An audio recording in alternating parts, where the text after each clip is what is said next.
Mga katrops, welcome back ulit kayo sa aking channel Sports React PH at ngayon na ay pag-uusapan natin ang balitang Twin Tower na gagamitin ng Miami Heat next season.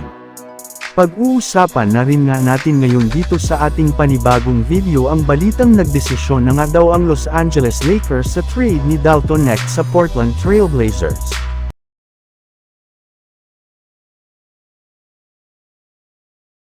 Maliban nga mga katrops, sa pagkuha ng Miami Heat kay Kelly Oubre sa nagdaang NBA draft at pagsungkit nila kay Alec Burks sa free agency ay wala na nga silang ibang nagawa para mapalakas ang kanilang lineup. Kaya upang hindi rin naman na sila masyadong hamina sa kanilang mga laro next season gagawa na lamang nga daw po si Coach Erik Spoelstra ngayon ng bagong game plan.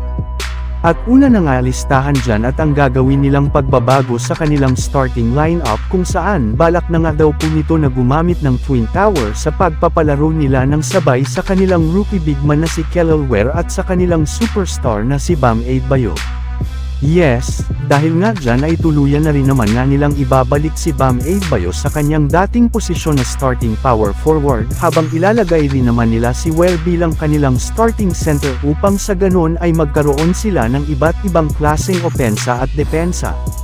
Samantala pumunta naman tayo sa ating sunod na pag-uusapan ngayon sa balitang nagdesisyon na nga daw ang Los Angeles Lakers sa trade ni Dalton Knecht sa Portland Trail Blazers.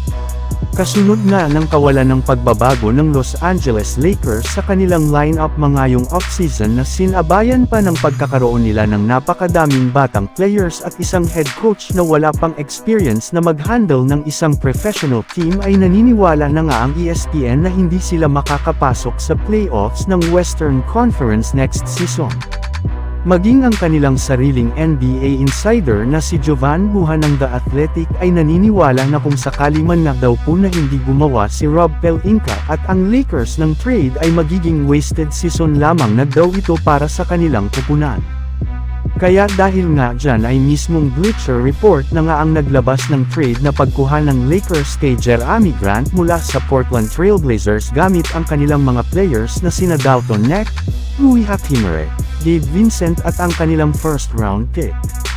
Sa ganiyang klaseng trade package nga daw po ay sigurado nga na hinding-hindi ito tatanggihan ng Portland Trail Blazers at sila na mismo ang magti-trade kay Grant papunta sa Lakers.